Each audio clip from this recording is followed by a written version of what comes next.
बिस्मिल्लाहिर्रहमानिर्रहीम सल्लल्लाहु अलैहि वसल्लम। प्यारे बच्चों, आज हम इंशाअल्लाह 1.6 एक्सरसाइज करने की कोशिश करेंगे। इसको सॉल्व इनके क्वेश्चन करेंगे। बहुत अहम एक्सरसाइज है। अक्सर औक़ात इस एक्सरसाइज में से क्वेश्चन आता है बोर्ड में और लॉन्ग क्वेश्चन आता है। इसमें दो मेथड, एक है इन्वर्जन मेथड और दूसरा है क्रैमर रूल। यानी आपने हर क्वेश्चन को जो पार्ट्स हैं इसके तकरीबन पहले के 8 पार्ट्स हैं और 8 मीन्स 16 पार्ट्स हो गए। कितने हो गए इसके? यानी आपने हर पार्ट को 2 मेथड से सॉल्व करना है और दोनों मेथड से आंसर सेम आना चाहिए। यानी इन्वर्जन मेथड से जो आंसर होगा वही आप क्रैमर मेथड से भी वही आंसर होगा। फिर उसके बाद उसके वर्ड प्रॉब्लम्स हैं, इंशाल्लाह वो सॉल्व करेंगे। तो चलते हैं हम। सबसे पहले हमारे पास है मैट्रिक्स इन्वर्जन मेथड, फिर है क्रैमर रूल। कहते हैं अगर पॉसिबल है, स्टेटमेंट आप लाजमी पढ़ें, बुक को ओपन कर लें, बुक पे स्टेटमेंट को आप अंडरस्टैंड करें। स्टेटमेंट में लिखा है कि अगर पॉसिबल है, if possible then solve these equations. इन इक्वेशन को आप सॉल्व करें अगर पॉसिबल है। पॉसिबल उन्होंने इसलिए लिखा है कि अगर डिटर्मिनेंट 0 आ जाए तो फिर पॉसिबल आंसर नहीं होगा। आप जानते हैं डिटर्मिनेंट 0 हो तो वो जिससे मल्टीप्लाई होता है आगे सारी वैल्यू ज़ीरो हो जाती हैं। तो फिर अननोन एक्स और वाई की वैल्यू फाइंड हम नहीं कर सकेंगे। तो इक्वेशन को सॉल्व करने का मतलब ये होता है, जैसे 8 क्लास में के मैथ में हमने अलजबरे वाला चैप्टर 6 पढ़ा था, उसमें भी इस तरह की इक्वेशन थी, मगर ये मेथड वहाँ पे हमने अप्लाई नहीं किया। वहाँ भी एक्स और वाई की वैल्यू फाइंड की थी, वो मेथड डिफरेंट था। कोएफिशिएंट कंपेयर करने थे या सब्सटीट्यूट मेथड था, सब्सटीट्यूशन मेथड। उन मेथड से या फार्मूला मेथड है उससे हम इक्वेशन को सॉल्व करते थे। अब हम 9th क्लास में इन्वर्जन मेथड और क्रैमर रूल से इक्वेशन को सॉल्व करेंगे। और अननोन वैल्यू क्या है? X and Y. इन दो की वैल्यू हमने मालूम करनी है। दो जो आंसर एक्स वाई का यहाँ आएगा वही हमें क्रैमर रूल में चाहिए। तो अब इसका पहला मेथड क्या है? इसको हम लिखेंगे writing in matrix form. First step क्या है? लीनियर इक्वेशन पूछने जैसे स्टेटमेंट में ये भी पूछना चाहिए क्वेश्चन। स्टेटमेंट में क्या है? Linear equation. लीनियर इक्वेशन बच्चों वो इक्वेशन होती है a equation in which power of variable is 1। A equation has power 1 is called या degree 1। A equation with degree 1 is called linear equation. कई तरह से डेफिनेशन कर सकते हैं। Linear equation which has 1 degree of variable, या आप कर सकते हैं a equation with 1 degree of variable is called linear equation. देखें इसमें वेरिएबल क्या है? X and Y unknown. तो इनकी डिग्री क्या है? पावर। सबकी 1 है, इसलिए इनको क्या बोलते हैं? Linear equations. तो अब हम पहला स्टेप जो है इन्वर्जन मेथड में और क्रैमर रूल में, दोनों में सेम ही एक मेथड है। लिखना है राइटिंग इन मैट्रिक्स फॉर्म। सबसे पहले हम इसको किस फॉर्म में लिखेंगे? Matrix form. तो मैट्रिक्स फॉर्म में कैसे लिखा जाएगा? आप देखें एक्स और वाई के जो कोफिशिएंट है, कोफिशिएंट किसे कहते हैं? जो कांस्टेंट होते हैं, एक्स और वाई के साथ जो कांस्टेंट होते हैं उन्हें क्या बोलते हैं? कोफिशिएंट। एक्स के साथ कोफिशिएंट क्या है? 2, और यहाँ एक्स के साथ क्या है? ये दो कोफिशिएंट किसके हैं? एक्स के। अब वाई के लिखेंगे -2, और यहाँ पर साथ लिखेंगे एक्स वाई 4 6। बच्चों ये चीज़ नोट करें, हम इस तरह क्यों इसको कन्वर्ट किया है? These equation converting into matrices form क्यों किया है? क्योंकि उन्होंने बोला है कि इन इक्वेशन को मैट्रिक्स के मेथड से सॉल्व करें। अगर सिंपल लिखा होता सॉल्व करें तो फिर तो आप 8 के मेथड से भी सॉल्व कर सकते थे। जैसे आपने सेकंड चैप्टर में 2 इक्वेशन बनी थी ना इस तरह की, सेकंड चैप्टर में लास्ट एक्सरसाइज में, तो आप क्या करते थे? इसको 1 का नाम देकर, इसको 2 का नाम देके, तो आप इसके कोफिशिएंट सेम करते थे, तो ऐड या सब्ट्रैक्ट करते थे तो आंसर आ जाता था। अगर वो यहाँ मेंशन ना करते मैट्रिक्स में तो फिर आप किसी मेथड से सॉल्व कर सकते हैं। यहाँ मैट्रिक्स में करना है तो फिर इन इक्वेशन को हमने किस फॉर्म में लिखना है? मैट्रिक्स फॉर्म में लिखना है। तो लिखने का तरीका क्या है? एक्स और वाई के कोफिशिएंट, फिर साथ जो अननोन है x y is equal to 4 6। ये स्टेप सबका क्लियर है बच्चों? ये स्टेप इसमें भी करना है बच्चों। यहाँ पे writing in matrix form 2 -2 3 2 7 x y 4 6, दोनों में सेम ये मेथड यहाँ पे अप्लाई होगा। सेकंड स्टेप क्या होगा? सेकंड स्टेप हम लेट करेंगे बच्चों। क्या करेंगे? इसको लेट कर लें, मैं इधर कर रहा हूँ, आप अलग अलग कीजिएगा। ये ए रख लें और ये एक्स, और ये आपने ए इज़ इक्वल टू ये लिखना है, फिर x is equal to let जब करेंगे, और B is equal to this matrix. तो इसको ए मैंने लेट कर लिया, इसको एक्स और इसको बी, यही आपने करना है। ठीक है, इक्वेशन आप यही करें, क्योंकि ये एक्स, और मैंने बताया था मैट्रिक्स को कैपिटल लेटर से करते हैं, और अंदर जो होते हैं वो स्मॉल लेटर्स होते हैं। अंदर क्या होते हैं? ये एक्स स्मॉल है और ये भी स्मॉल है, इसको कैपिटल नहीं लिख सकते, और ये क्या है? कैपिटल। तो ये इक्वेशन क्या बनेगी? A X is equal to B. बच्चों ये इक्वेशन बनेगी ना, ये देखें ना, ए एक्स मल्टीप्लाई हो रहे हैं ये दोनों, और ये इज इक्वल टू बी। अब हमें x की वैल्यू चाहिए, किसकी फाइंड करनी है? हमें एक्स वाई चाहिए ना, x मैट्रिक्स। तो x को बच्चों इधर रहने दें, ये a दोनों तरफ हम मल्टीप्लिकेटिव इन्वर्स लेंगे a, तो ये a इस तरफ आ जाएगा, तो इस तरफ हम लिखेंगे a इन्वर्स। ये रिलेशन यहाँ से बनेगा। ये रिलेशन कैसे बना बच्चों? दोनों तरफ हमने मल्टीप्लाई किया किससे? a इन्वर्स से। दोनों तरफ किससे मल्टीप्लाई किया? ए इन्वर्स से किया, तो ए इन्वर्स ए से कैंसिल हो जाता है, क्योंकि इसका आंसर क्या आता है? Unit matrix. क्या आता है? Unit matrix. और इस तरफ ये इसे लिखेंगे और ये एक्स रह जाएगा। अब हमने क्या मालूम करना है? एक्स की वैल्यू मालूम करनी है, एक्स वाई। इसके लिए हमें ए डिटर्मिनेंट चाहिए और बी की वैल्यू है। ए डिटर्मिनेंट कैसे फाइंड करेंगे? कैसे फाइंड करेंगे बच्चों A determinant? A inverse, sorry, A इसका डिटर्मिनेंट और इसका, ये है ना इन्वर्स का फार्मूला। तो इसके लिए आपको सबसे पहले क्या चाहिए? डिटर्मिनेंट ऑफ ए 2 -2 3 2, इसको इससे मल्टीप्लाई, इसको इसके साथ,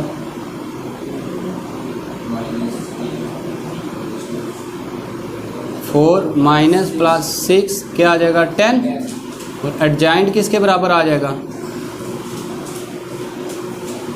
एडजॉइंट किसके बराबर होगा बच्चों?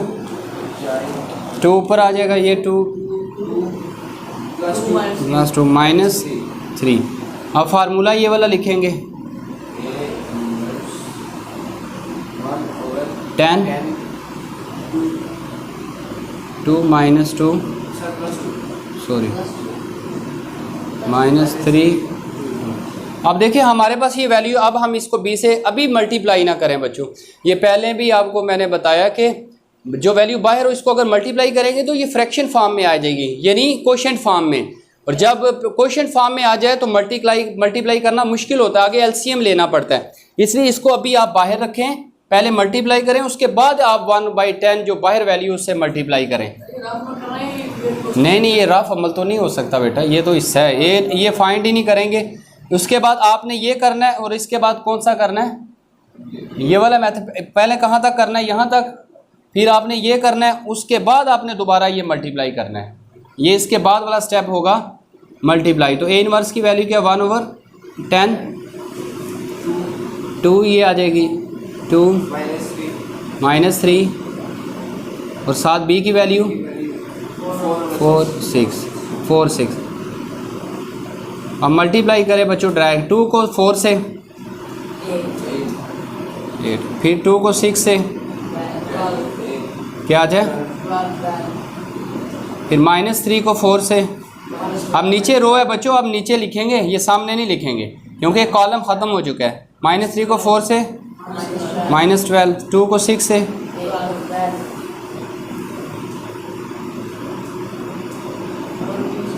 ये आ जाएगा 20, नीचे 0। अब हम इसको मल्टीप्लाई करेंगे, 20 को मल्टीप्लाई किससे? 1/10 से, और 1/10 को 0 से मल्टीप्लाई करेंगे तो क्या आएगा? 0। 10 डिवाइडेड बाई 10, 2 टाइम 20, आंसर क्या हो जाएगा? 2 0। और इस तरफ क्या था? x है ना बच्चों, ये तो x की वैल्यू क्या है?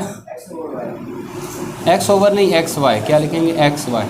अब देखें ये दोनों इक्वल हैं, तो यहाँ पे आपने जो पहली एक्सरसाइज पढ़ी थी कि दो मैट्रिसेस इक्वल हों तो कॉरस्पॉन्डिंग एलिमेंट्स क्या होते हैं, इक्वल, यानी एक्स का आंसर क्या होगा 2 और वाई का 0। ये बच्चों आंसर हैं, ठीक है। दो मैट्रिसेस इक्वल हों तो कॉरस्पॉन्डिंग एलिमेंट्स क्या होते हैं, इक्वल। तो एक्स का आंसर 2 है और वाई का 0। अब इसका भी क्रैमर रूल से भी आंसर यही आना चाहिए। अभी बच्चों आपने कहाँ तक करना है, लेट यहाँ भी आपने करना है, इसको भी आप लेट कर लें,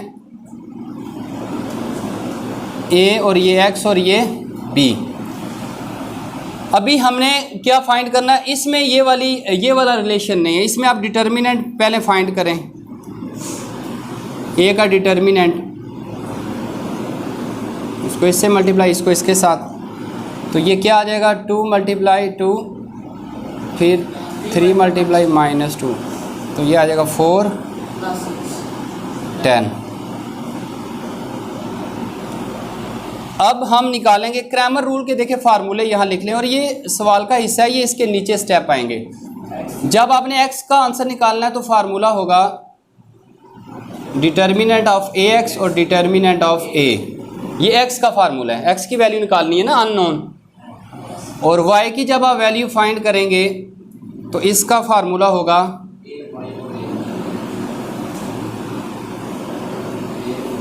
ए Y, determinant of A Y और डिटर्मिनेंट ऑफ ए। ये दो आंसर यहाँ से निकलेंगे। कौन से, ये वाले,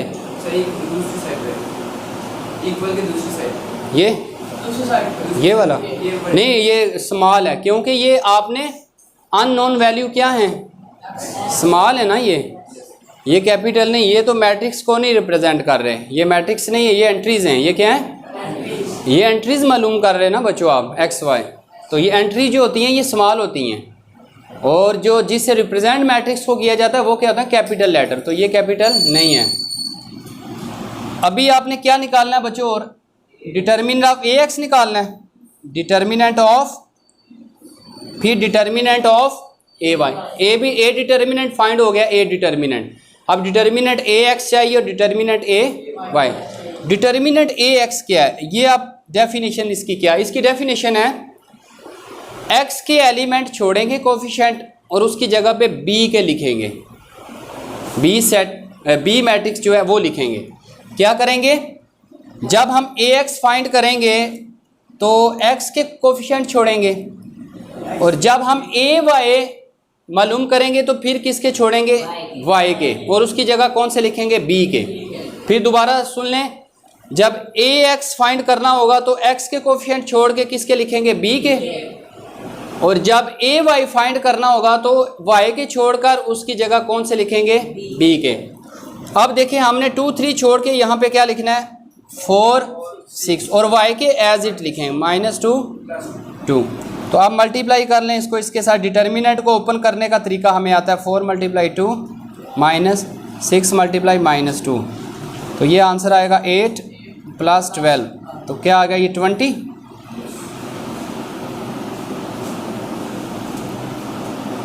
अब बच्चों हम क्या मालूम करेंगे, इसमें क्या होगी वैल्यू, देखें अब हमने कोफिशिएंट एक्स के तो लिखने हैं ना, और इसका ले वाई की जगह क्या लिखना है, 4 6। मल्टीप्लाई करें इसको इसके साथ, इसको इसके साथ, ये 12 -12, तो क्या आंसर आ जाएगा 0। डिटर्मिनेंट ऑफ ए वाई 0 और डिटर्मिनेंट ऑफ ए एक्स की वैल्यू क्या आ गई, 20। आप पुट कर लें यहाँ ए एक्स की वैल्यू डिटर्मिनेंट 20 और ये डिटर्मिनेंट ऑफ ए 10, तो आंसर क्या आ गया इसका, इसकी क्या है 0 और ये क्या है 10। देखें ये आंसर आ रहे हैं एक्स का 2 और वाई का 0। तो ये बच्चों आंसर, आप चलते हैं हम इसका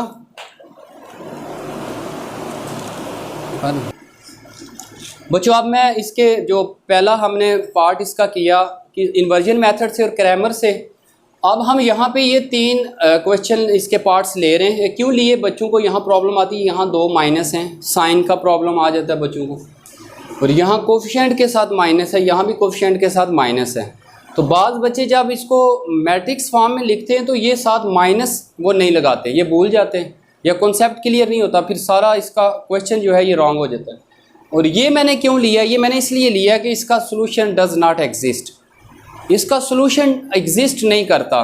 क्यों नहीं करेगा, इसका डिटर्मिनेंट ज़ीरो आ जाएगा। इसका डिटर्मिनेंट क्या आ जाएगा, जब डिटर्मिनेंट ज़ीरो आ जाए तो आप जानते हैं आप इन्वर्स ही फाइंड नहीं कर सकते, क्योंकि नीचे ज़ीरो नहीं होना चाहिए, नीचे ज़ीरो नहीं होना चाहिए, तो अनडिफाइंड आता है। इसका पॉसिबल ही नहीं है, इन दोनों का पॉसिबल होगा, मगर हम इसको सॉल्व कंप्लीट नहीं करेंगे। मैं सिर्फ आप मैट्रिक्स फॉर्म में लिखूंगा, मैट्रिक्स फॉर्म में लिखने के बाद आपको मेथड बता दूंगा, फिर आप उसको खुद प्रैक्टिस कीजिएगा। पहले हम इसको किस में लिखेंगे, मैट्रिक्स फॉर्म में। क्या होगी मैट्रिक्स फॉर्म, बोलें 3 -2 5 भाई ये आपको बताना था, और 7x y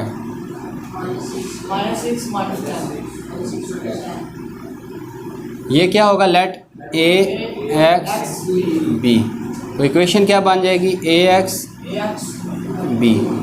तो यहाँ से रिलेशन आएगा x कैपिटल, आप डिटर्मिनेंट निकाल लेंगे,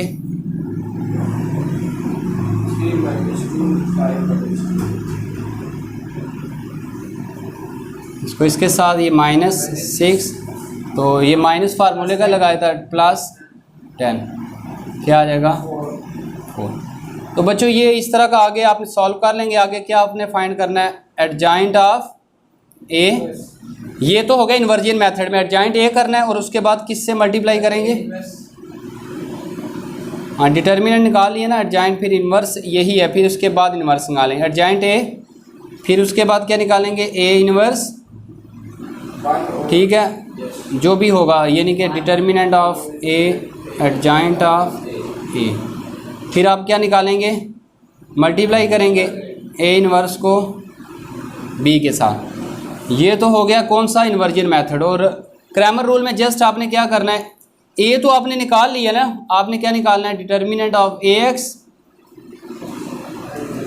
और डिटर्मिनेंट ऑफ ए वाई।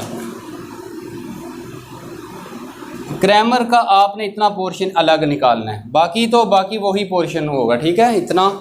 तो सेम यानी ये चीज़ें नहीं निकालनी पड़ेंगी आपको क्रैमर रूल में, ये भी फाइंड नहीं करनी पड़ेगी, इन्वर्स से भी नहीं करना पड़ेगा। क्रैमर रूल में सिर्फ आपको डिटर्मिनेंट ऑफ ए और डिटर्मिनेंट ऑफ ए एक्स और डिटर्मिनेंट ऑफ ए वाई, 3 चीज़ें फाइंड करनी है क्रैमर में। क्रैमर बहुत ही आसान है। अब इसको मैट्रिक्स फॉर्म में कैसे कन्वर्ट करेंगे, 3 -6 -2 4, यहाँ बच्चे -2 नहीं लगाते, ये माइनस यहाँ पे वैल्यू लिखेंगे और साथ क्या होगा, एक्स वाई। बच्चों देखें 2 मेथड आ गए ना, इन्वर्जन में क्या करेंगे और क्रैमर में क्या करेंगे, आप बताएं मुझे, रिपीट करें। इसमें क्या क्या चीज़ फाइंड करेंगे, डिटर्मिनेंट ए सबसे पहले, फिर एडजॉइंट ऑफ, वेरी गुड, फिर इन्वर्स ए, इसका फार्मूला क्या होगा, फिर क्या करेंगे, मल्टीप्लाई करेंगे इन दोनों को, तो ये x का क्या आ जाएगा आंसर, x का, और ये कौन सा ये। और क्रैमर में क्या क्या चीज़ फाइंड करेंगे, डिटर्मिनेंट ए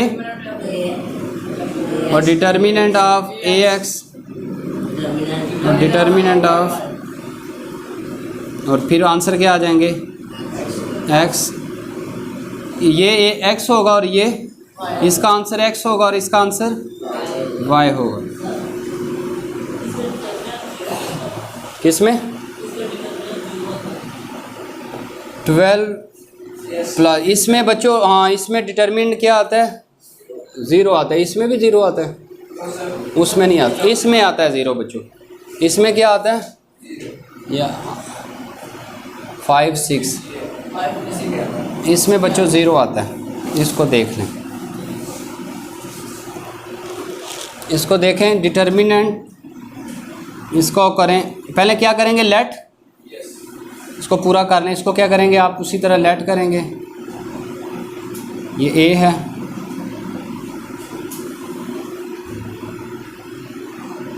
फिर इसको x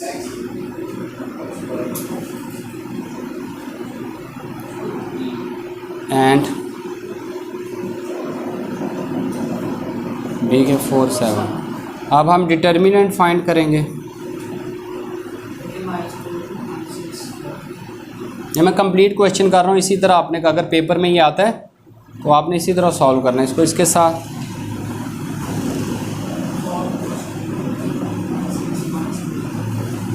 ये क्या आ जाएगा -12 माइनस माइनस प्लस, तो ये कहाँ आता है बेटा? यहाँ पे, ठीक है।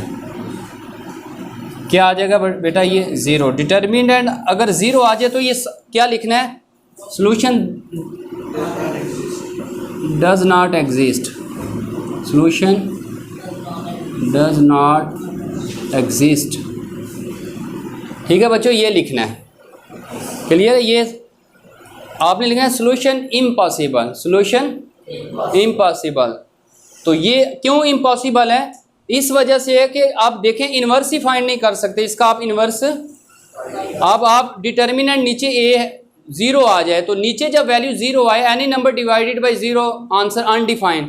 0 को आप किसी भी नंबर को 0 से डिवाइड नहीं कर सकते, इसलिए नीचे 0 आ जाए तो आगे सॉल्यूशन फाइंड, इन्वर्स फाइंड हो ही नहीं सकता, आगे ना एक अननोन वैल्यू फाइंड हो सकती हैं। तो बच्चों यहाँ पे आप मुझे बता दें, यहाँ पे क्या करेंगे? 2 मेथड हैं, किस तरह करेंगे? क्या क्या चीज़ फाइंड करेंगे? इन्वर्जन में क्या करेंगे? बोलें, मुझे बताएं क्या क्या चीज़ फाइंड इसमें करेंगे? A determinant adjoint of A, इसका होगा determinant of A adjoint of A. फिर और एक्स का क्या ये मालूम करेंगे? बी से करेंगे। इसमें ये ए क्या है? कैपिटल। ए क्या है? कैपिटल। इसमें क्या आ जाएगा? एक्स वाई के यहाँ पे क्या आ जाएंगे? आंसर। तो ये एक्स का आंसर होगा। और ये क्रैमर में क्या क्या चीज़ फाइंड करेंगे? ए डिटर्मिनेंट, फिर ए एक्स का डिटर्मिनेंट, फिर ए वाई का डिटर्मिनेंट। और एक्स की वैल्यू कैसे निकलेगी? डिटर्मिनेंट ऑफ ए एक्स और नीचे डिटर्मिनेंट ऑफ ए। तो ये एक्स का आंसर, फिर वाई का आंसर कैसे होगा?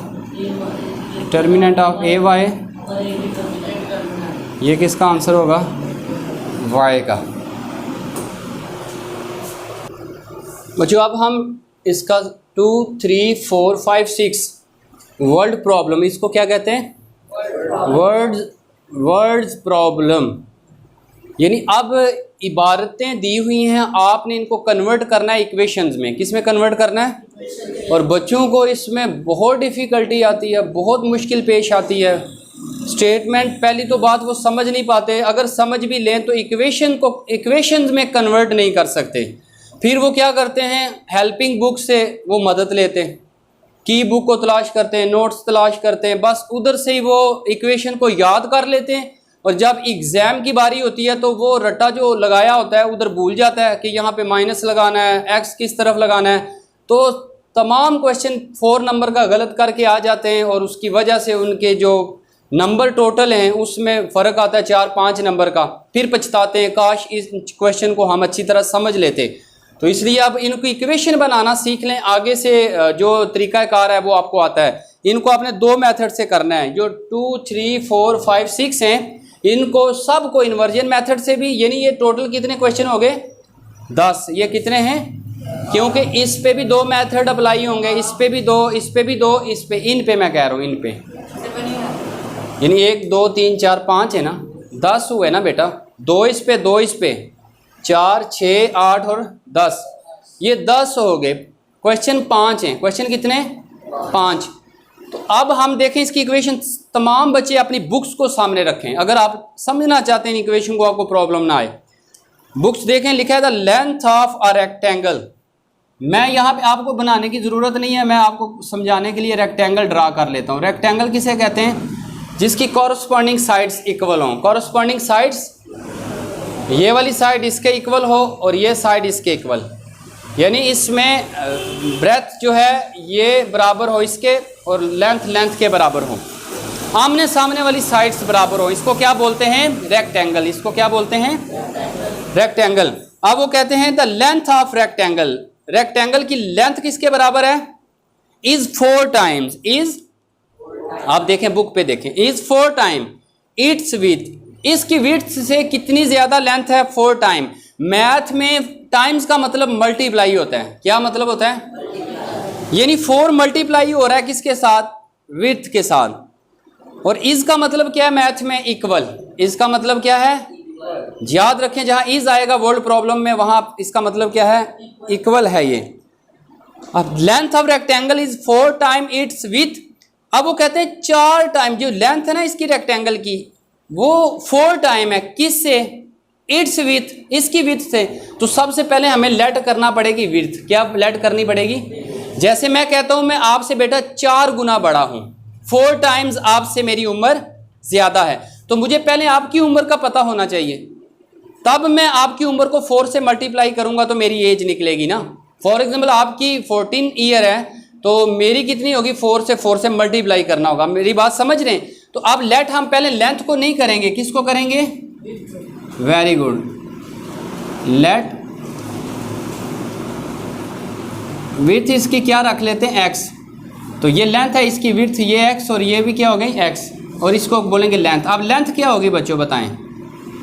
पहले लेट कर लें सिंपल, आपकी y रखें। अभी फिलहाल इनकी ना लेंथ और ये लेट करें, कंडीशन बाद में लगाऊंगा। कंडीशन जो पहली कंडीशन है ना, 2 कंडीशन उन्होंने दी होंगी। हर स्टेटमेंट में कितनी कंडीशन होगी?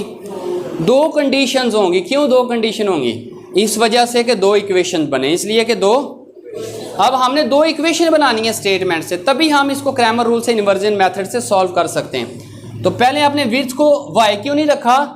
इसलिए नहीं रखा क्योंकि वो लेंथ कह रहे थे 4 टाइम है किसके? विड्थ के।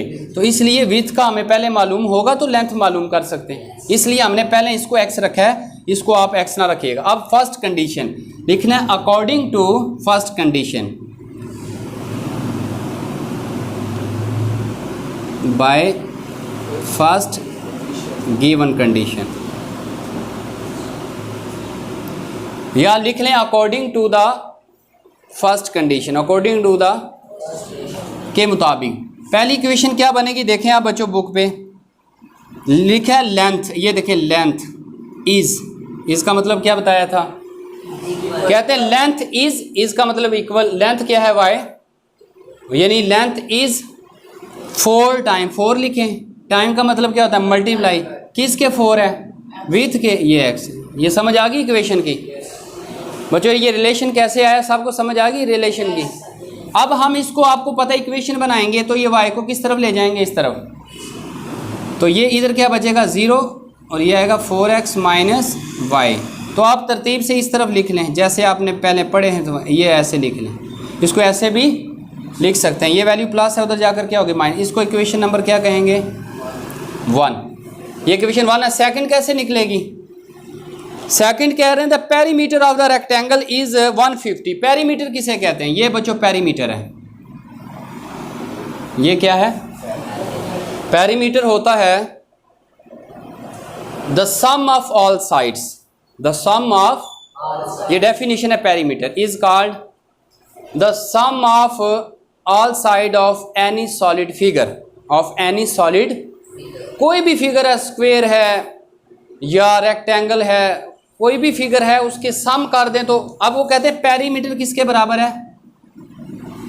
50 के। किसके बराबर है? P से कहा।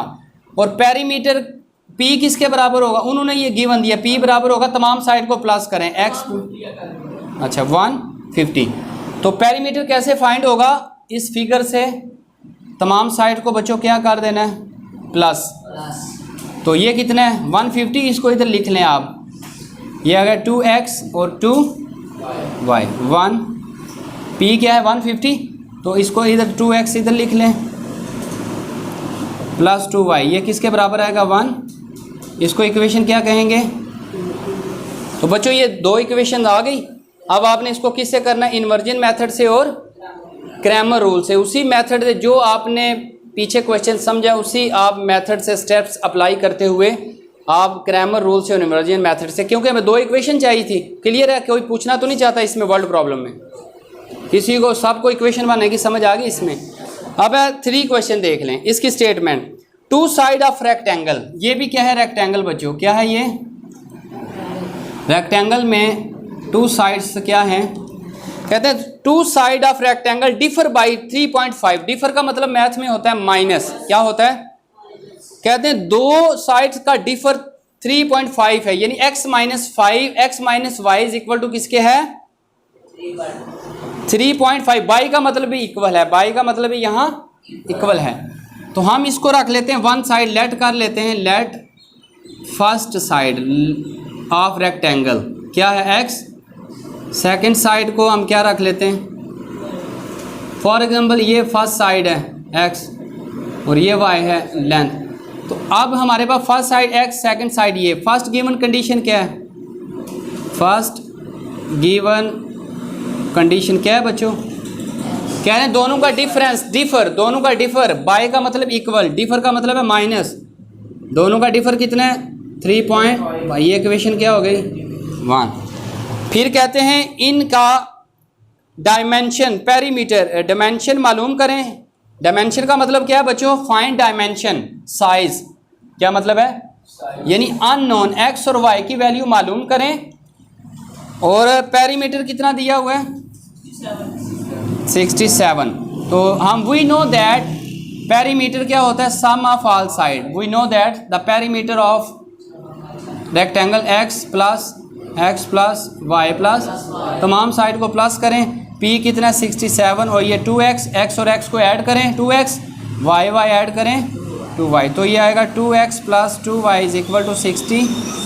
इक्वेशन कितनी हो गई है? हैं?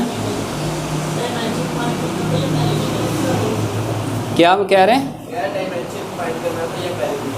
पेरीमीटर गिवन है, डायमेंशन मालूम करना है। डायमेंशन का मतलब होता है साइज, इसका लेंथ, यानी लेंथ और विड्थ मालूम करनी है। ठीक है, डायमेंशन मालूम करनी है। Find the dimension of the rectangle और इट्स पेरीमीटर 67। बच्चों यहाँ पे आप एक चीज़ नोट करें, पॉइंट में आ रहा है। अब अंदर आप पॉइंट में लिखेंगे ना, जब सिंप्लीफिकेशन करेंगे तो आपको थोड़ा मुश्किल होगा। इससे आप जिस तरह पॉइंट में आप पिछली क्लासेस में सॉल्व करते रहे, अगर डिवाइड भी करना हो तो आप इजीली कर सकते। आप इसको भी अगर पॉइंट में कर लेना, आपके लिए मज़ीद आसानी होगी। ये पॉइंट में है ना, तो आप इसमें 2 कॉमन ले लें, या इस तरह भी आप सॉल्व कर सकते हैं, कोई मसला नहीं होगा। अगर आप इसको पॉइंट में रहने दें, इसको 67 में, फिर भी सॉल्व हो जाएगी। अगर आप दोनों को पॉइंट में कन्वर्ट करना चाहते हैं तो 2 कॉमन ले लें, x प्लस वाई, और 2 को इससे डिवाइड कर लें 67 से, तो क्या आ जाएगी इक्वेशन? x प्लस वाई 2 से डिवाइड करें, 2 3 टाइम 6 और फिर 2 3 टाइम 6, एक आगे चला जाएगा 0.5 टाइम। Very good. तो इक्वेशन ये सेकंड हो जाएगी। ये क्या हो जाएगी? मैंने पहले भी आपको अर्ज किया कि अगर आप ये और ये इक्वेशन को direct inversion method Cramer rule से सॉल्व करेंगे तो सॉल्व आंसर आ जाएगा। अगर आप इसको भी पॉइंट में कन्वर्ट करना चाहते हैं तो 2 कॉमन लेकर 2 नीचे चला जाएगा। ये भी इक्वेशन पॉइंट में, ये फर्स्ट इक्वेशन, ये सेकंड, दोनों पॉइंट्स में हो गई हैं। तो चाहे आप इससे सॉल्व कर लें। ऊपर वाला का पॉइंट ख़त्म करने का फिर अब मुश्किल है। 10 का आपको क्या करना पड़ेगा? इसकी जगह 10 लगाना पड़ेगा।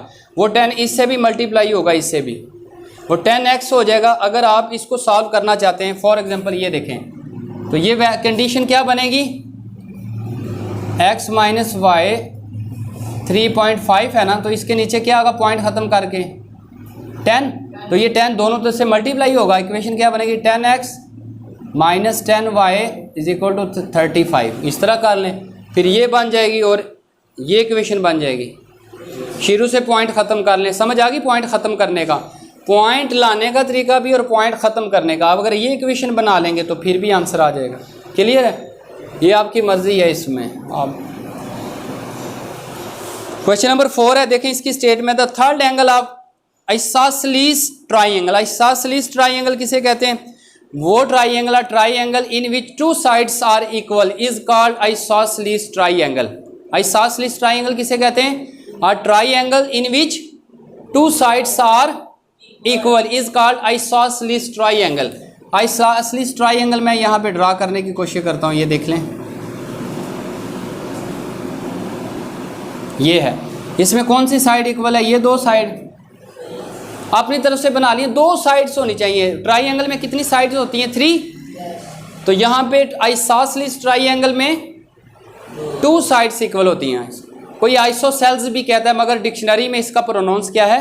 आइसोसेलेस। आइसोसेलेस क्या है? आइसोसेलेस क्या है? Isosceles triangle. तो इसमें 2 साइड क्या है? 2 साइड इसकी क्या है? इक्वल हैं। तो अब हमने इसका मतलब है 2 साइड इक्वल हैं, इसमें हम मालूम करेंगे। जैसे लेट आप करेंगे सबसे पहले, third angle of isosceles triangle is 16 degree. कितना है? 16 डिग्री है। पहले हम लेट करेंगे first angle. Let first angle क्या है? x। सेकेंड एंगल यानी आइसोसेल्स इसमें कह रहे हैं ट्राइंगल है, तो कौन सी होती है आइसोसेल्स ट्राइंगल? जिसमें 2 साइड्स इक्वल हों। अब सेकंड एंगल भी क्या होगा? x। सेकंड एंगल भी क्या होगा? यानी ये एंगल भी और ये एंगल भी क्या होगा? आपस में इक्वल। और ये डिफरेंट होगा, इसको y रख लें और इसको x और इसको x। तो थर्ड एंगल क्या होगा बच्चों? y। ये क्या होगा? समझ आ रही है? ट्राइंगल में 3 एंगल होते हैं ना, 2 तो इक्वल हैं। आइसोसेल्स ट्राइंगल है जी। तीसरा दिया नहीं हमने, पहले लेट करना, वो कंडीशन है। वो क्या है बच्चों? वो कंडीशन है। वो क्या है? आप लिखेंगे जो आप कह रहे हैं, फर्स्ट गिवन कंडीशन क्या है? वो कह रहे हैं द थर्ड एंगल। ये देखें थर्ड एंगल क्या है? y। ये थर्ड एंगल इसका मतलब क्या है? इक्वल। कहते हैं third angle is 16 degree less. Less का मतलब मैथ में होता है माइनस। किससे लेस है? Sum of 2 equal angle. Sum of 2 यानी इसके सम के कितना लेस है? 16 डिग्री। समझ आ गई कि कैसे इक्वेशन आई है? कहते हैं सम ऑफ जो एंगल इक्वल है ना, उनके सम ऑफ से कितना कम है? लेस का मतलब होता है माइनस। लेस का मतलब माइनस। तो ये इक्वेशन क्या आ जाएगी? 2x minus 16। तो ये 16 इस तरफ आ जाएगी, ये माइनस प्लस, 2x इधर रहेगा, ये प्लस है इधर आकर माइनस। तो इक्वेशन क्या बनेगी? 2x minus y is equal to, ये इक्वेशन आएगी फर्स्ट। सेकंड कैसे फाइंड आउट होगी? सिंपल है, interior angle, the sum of interior angle of any triangle is equal to 180। क्या होता है? सम एंगल्स का ट्राइंगल का वो किसके बराबर होता है? 180 के 3 एंगल हैं, उसका सम किसके बराबर है? 180 डिग्री। तो डिग्री रहने दें, डिग्री आप क्योंकि सॉल्व करेंगे, डिग्री ना लगवाएं, आखिर पे आंसर पे लगा दीजिएगा। तो ये आएगा 2x plus y is equal to 1। तो ये इक्वेशन क्या बनेगी? सेकंड इक्वेशन कैसे हमने की? सम ऑफ इंटीरियर एंगल, इंटीरियर यानी अंदर वाले जावियों का जो जमा होता है ना किसी ट्राइंगल का, किसके बराबर होता है? 180 के बराबर होता है। कितना? तो ये दूसरी इक्वेशन है बच्चों। आगे 5 है, one acute angle of a triangle. आप देखें राइट ट्राइंगल, राइट ट्राइंगल कौन सी होती है? जिसमें एक 90 का एंगल हो। एक ये आइसोसेल ट्राइंगल थी, ये कौन सी है? Right angle triangle. Right angle triangle कौन सी होती है? जिसमें एक 90। बताया था ना पाइथागोरस थ्योरम के बारे में। पाइथागोरस थ्योरम में मैंने बताया था इसमें, और इसका स्केयर बेस परपेंडिकुलर का स्केयर इज इक्वल होता है, मसला फिसागोरस। तो ये है राइट एंगल ट्राइंगल। इसमें कह रहे हैं third angle, sorry one acute angle. Acute angle किसे कहते हैं? एक्यूट एंगल कहते हैं जो 90 से लेस देन हो। 90 से उसको क्या कहते हैं? Acute angle. तो अब वो एक्यूट एंगल कह रहे हैं one acute angle of right angle triangle 12 more than. Math में मोर का मतलब होता है प्लस। मोर का मतलब क्या होता है? प्लस हो रहा है 12। किस में? ट्वाइस। ट्वाइस का मतलब है 2। Other acute angle, 2 acute angle हैं, एक 90 है, तो अंडरस्टूड है 2 कितने होंगे? 90 से लेस, क्योंकि टोटल सम कितना होता है? 180। अगर ये 90 है तो ये 90 अब हो सकता नहीं। अब ये दोनों क्या है? एक्यूट। आप लिखेंगे यहाँ पे let first angle acute, first acute angle, first acute angle x, second acute angle कितना रखेंगे y, ये x हो जाएगा और ये तो 90 है ना। अब फर्स्ट गिवन कंडीशन पहली दी गई पहली शर्त के मुताबिक क्या कह रहे हैं, third angle one acute angle क्या है, x इज का मतलब equal is 12 more than twice other acute angle क्या है इसका ट्वाइस बच्चों, इसका ट्वाइस, और मोर का मतलब होता है प्लस, कितना मोर है 12, तो ये वैल्यू इधर आ जाएगी, ये आएगी -2y इज इक्वल टू 12। ये इक्वेशन क्या बन जाएगी फर्स्ट, और सेकंड कैसे निकलेगी, sum of interior angle is equal to 180। We know that, क्या लिखेंगे, वी नो दैट, हम जानते हैं, ये 8 क्लास में हम पढ़ चुके हैं, ये सम ऑफ इंटीरियर एंगल, ये 8 जिन बच्चों ने पढ़ी है उसमें ये फार्मूला था। तमाम का सम किसके बराबर होता है, x plus y plus 90 degree किसके बराबर होगा, 90 क्यों लिखा है, आइसोसेल्स में 2 बराबर थे ना, यहाँ पे तो एक 90 का है और एक x है और एक y, इन तीनों जावियों को जमा करें तो 80 के बराबर है।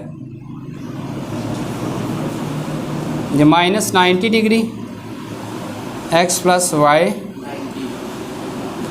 ये 2 इक्वेशन है। आगे बच्चों इन्वर्जन मेथड और क्रैमर मेथड से आपने इसको खुद सॉल्व करना है। लास्ट है, इसमें लिखा 2 cars that 60 kilometre apart are moving, 2 कारें हैं आपस में दूर हैं। फॉर एग्जांपल एक इस्लामाबाद में है, एक लाहौर में खड़ी है, दोनों के दरमियान फासला कितना है 600 किलोमीटर, और टूवर्ड टू ईच अदर, वो दोनों एक दूसरे की तरफ आ रही हैं, एक इस्लामाबाद से आ रही है एक लाहौर से। कहते हैं दोनों कारें आ रही हैं, देयर स्पीड्स डिफर का मतलब मैथ में क्या बताया माइनस, बाई का मतलब बताया इक्वल। कहते हैं there speed differ by 6 kilometre per hour and the car 123 kilometre apart. कहते हैं 4.5 घंटे के बाद उन दोनों के दरमियान फासला कितना रह जाता है 123, टोटल कितना फासला था 600, 4.5 घंटे के बाद उनका फासला, ये समझ लें मरी लगा लें या उससे ज़्यादा, एक मरी से आ रही है गाड़ी एक लाहौर से, तो वो 600 किलोमीटर दूर हैं, 4.5 घंटे दोनों ने फासला तय किया, तो फिर 4.5 घंटे के बाद फासला कितना रह गया 120, यानी 123 जो है उन्होंने तय किया, सॉरी ये कार्स आर 120 अपार्ट, दूर रह गई हैं। तो अब करना है 600 में से 123 माइनस करना है, क्या करना है टोटल में से ये माइनस करेंगे ना, ये तय किया तो बाकी कितना रह जाएगा 477। तो अब बच्चों देख लें, आप लिख लें स्पीड, फाइंड द स्पीड मालूम करनी है ना दोनों कारों की, आप लिखें let the speed of first car, speed of first car, ये क्या रखेंगे x, speed of second car, आगे ये y है। अब फर्स्ट कंडीशन क्या है बच्चों, फर्स्ट गिवन कंडीशन क्या है, दोनों का differ, there speed differ, x और इसके दरमियान डिफर, बाई का मतलब इक्वल, कितना डिफर है 6 है। ये इक्वेशन क्या हो गई फर्स्ट। अब कहते हैं एंड देयर कार, कितने घंटे दोनों कार चलती हैं, x भी